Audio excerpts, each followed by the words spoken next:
आप कैसे देख रहे हैं, क्योंकि डिफेंस की तरफ से जानकारी आई कि पाकिस्तान आर्मी की भी संलिप्तता प्राप्त हुई है। देखिए, संलिप्तता अपनी जगह, करिए निदान उसका ढूंढिए, देश का मैंडेट। लेकिन हो क्या रहा है जम्मू कश्मीर में? लगातार मैं आपसे आग्रह करूंगा, और आप स्वयं आप लोग जानते हैं, बीते 4-5 महीनों में एक बाढ़ सी आ गई है। मैं बार बार कह रहा हूं, जब जवान की शहादत होती है ना, जब तिरंगे में लिपटा हुआ शव आता है कॉफिन बॉक्स में, हम सब श्रद्धांजलि देते हैं। फिर उसके बाद संसद तक पर में उससे चर्चा नहीं होती है। आज तक संसद को पता नहीं चला कि पुलवामा पर क्या हुआ था। क्या देश को जानने का अधिकार नहीं है? जिन जवानों की शहादत होती है, उनके परिवार में शहादत की तस्वीर रह जाती है शहीद की। वो कहानियां हम एड्रेस नहीं कर पा रहे हैं। ये फेलियर है हमारी सेंट्रल गवर्नमेंट का। मैं तो देखता हूं, सीने पे ठोक ठोक के बोल देते 370 हटा नहीं तो ये होगा। क्या कर रहे हो भाई? कहां हो? क्या पहलकदमियां हैं? दुख का विषय।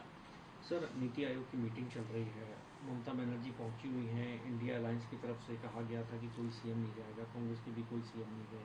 उधर वो कह रही है कि प्लानिंग कमीशन को वापस लाना चाहिए। ये पूरे घटनाक्रम को आप क्या से देख रहे हैं? देखिए, अब इसमें मैं समझता हूँ बीजेपी को अगर ये लग रहा हो कि इंडिया ब्लॉक में कोऑर्डिनेशन नहीं है तो they are mistaken. Episodic coordination और ना कोऑर्डिनेशन का होना एक अलग मसला है, लेकिन मर्म में हम सब इकट्ठा हैं। नीति आयोग है क्या भाई? एक एकेडमिक एक्सरसाइज के लिए प्रधानमंत्री जी ने एक बॉडी बना दी। इसका हासिल क्या? 0/0, 0/सन्नाटा। प्लानिंग कमीशन से क्या दिक्कत है? सिर्फ इसलिए ना कि नेहरू के ज़माने से वो था, तो नेहरू के ज़माने की तो बहुत सारी चीज़ें आप ढो रहे हैं। मजबूरी है आपकी। पार्लियामेंट्री डेमोक्रेसी नेहरू के इमेजिनेशन के बगैर नहीं चलेगी।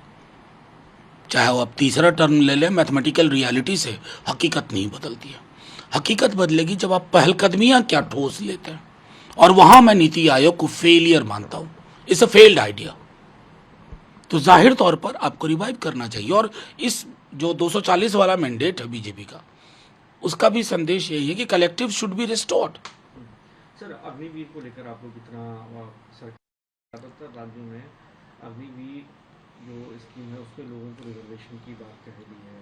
कल उन्होंने इस बात का जिक्र किया। आप लोग अभी भी इस बात नहीं नहीं नहीं, बिल्कुल। मुझे क्यों पूछते हैं आप लोग? मुझे बेहद दुख होता है इस बात का कि जब प्रधानमंत्री जैसा व्यक्ति ये कहता है कि विपक्ष बरगला रहा है।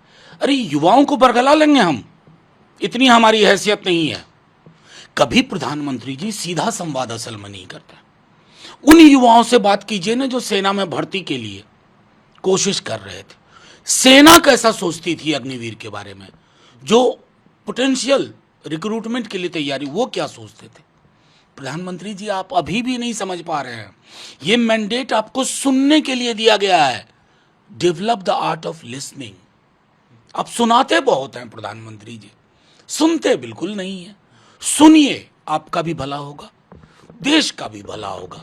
और ये आपने जो शुरू किया ना फोर्सेस से, CISF, CRPF, 10% हम 10%, ये आपका डैमेज कंट्रोल एक्सरसाइज है। ये नहीं चलेगा। अपने राज्यों के मुख्यमंत्रियों को खड़ा कर रहे हैं 10%, 10%। डैमेज कंट्रोल नहीं। Do away with this idea. This is a mindless idea. आप अपनी सेना के साथ खिलवाड़ कर रहे हैं। क्यों भाई? किसने ये सलाह दी थी? मैं तो उस महानुभाव को देखना चाहता हूं इस तरह के सलाह लेके कि, और सरकार उस पर काम कर रही है। असल में पूरी की सरकार जो है ना, ये व्हाट्सएप फॉरवर्ड पे चल रही है। और ये इस सरकार की सबसे बड़ी, इनकी निर्णयों में जो कमी है, इस वजह से। सर, 30 जुलाई को आप लोग क्या प्रदर्शन करेंगे जनता मंत्र में? क्या आम आदमी पार्टी की तरफ से तो कह दिया गया है कि केजरीवाल? नहीं नहीं, वो उस पर चर्चा है, और जाहिर तौर पर केजरीवाल जी व्यक्ति और प्रतीक दोनों हैं कि ये लोग कर क्या रहे हैं। कल हमारे मित्र संसद में खड़े हुए, उनको कह रहे थे जेल भेजो, जेल भेजो। तो ये जो एक पूरी डेमोक्रेसी के नाम पर डिक्टेटरशिप की कवायद है, इसको झटका तो देना पड़ेगा। और जब जनता सड़कों पे आती है ना, तो संसद भी अपना बहरापन छोड़ देती है।